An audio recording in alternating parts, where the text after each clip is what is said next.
কেন নামাজ পড়ো না ভাইয়া? এই বাপ, মুসলমানের বাচ্চা, কেন নামাজ পড়ো না? ছেলেরা আমার, কেন নামাজ পড়ো না? কেন নামাজ পড়ো না? মালিক আর কেমনে বললে নামাজ পড়তে?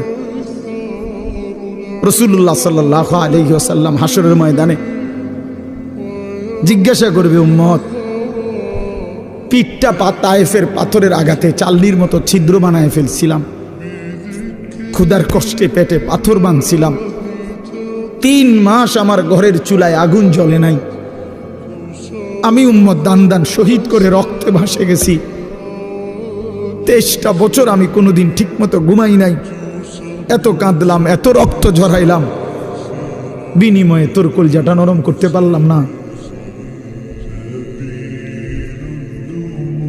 তোর দিলটা নরম করতে পারলাম না উম্মত। আমি আর কত কাঁদলে তুই আমার কথা শুনতা?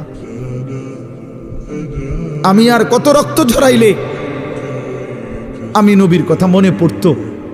বলেন, কি বলবেন ভাই? বলেন,